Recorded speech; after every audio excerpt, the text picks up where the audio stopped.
চালো রে চালো, চালো রে চালো, লড়াই লড়াই লড়াই চাই, লড়াই লড়াই লড়াই চাই, আপোষটা সংগ্রাম, আপোষটা সংগ্রাম, সেই হাত ছাত্র মারে, সেই হাত ভেঙে দাও, সেই হাত আপোষটা সংগ্রাম, আপোষটা সংগ্রাম, সেই হাত ছাত্র মারে, সেই হাত ছাত্র মারে,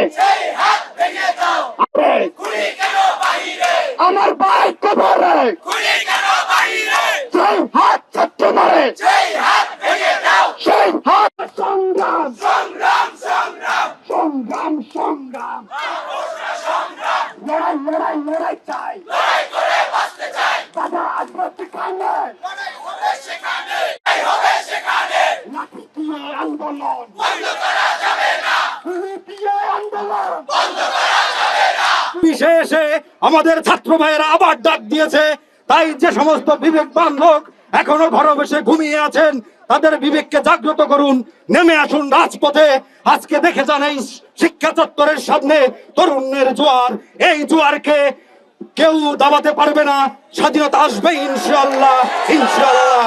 তোমাদের মনোবলকে দৃঢ় করার জন্য তোমাদেরকে এই গুন্ডা বাহিনী, পুলিশ, হানাদার বাহিনীর গুলির সামনে ঢাল হয়ে দাঁড়ানোর জন্য আমরা আজকে তোমাদের মধ্যে, তোমাদের পক্ষ থেকে সরকারকে জানাচ্ছি, আজকের মধ্যে যদি 9 দফা দাবি মেনে না নেন তাহলে খুনি হাসিনা আপনি আপনার পদপথ ছেড়ে দেন, আপনার পদত্যাগ আমরা দাবি করছি।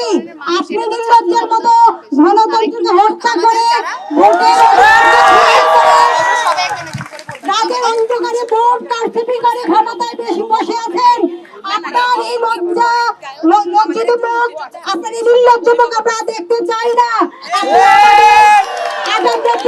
জনগণকে রাজাকার আখ্যা দিয়েছেন, আপনি জাতির সামনে ক্ষমা চাবেন, আপনি ক্ষমা চান এবং নির্লজ্জ এই চেহারা আর দেখাবেন না জাতির সামনে।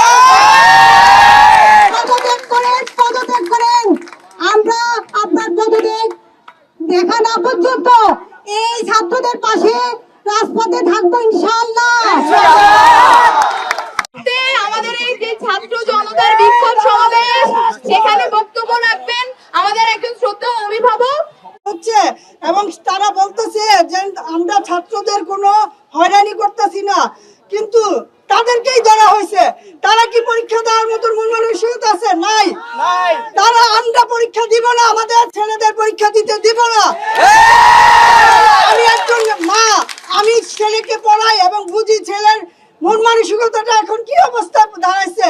তারা বলতেছে ছাত্রদের হয়রানি করে না, তাহলে ছাত্রদের এই কেন ধরা হচ্ছে? তৃতীয় পক্ষ বলতে কি বুঝাইতেছে? তৃতীয় পক্ষ বলতে কিছুই তারা ধরে না, তারা নিজেরা বাঁচার জন্য তৃতীয় পক্ষ বলতেছে, কিন্তু ধরতেছে সব ছাত্রদের হয়রানি করতেছে। ঘরে ঘরে থেকে ছাত্রদের ধরে ধরে নিয়ে যাওয়া হচ্ছে। আমরা চাই মা হিসাবে, সন্তান হিসাবে আমাদের সন্তানরা যাতে নিরাপত্তা থাকতে পারে, সন্তানরা যাতে পরীক্ষা ভালোভাবে দিতে পারে, তাদের মন মানসিকতা যাতে ভালো থাকে।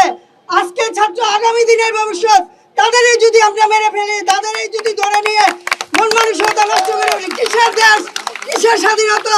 কোনো স্বাধীনতা নাই।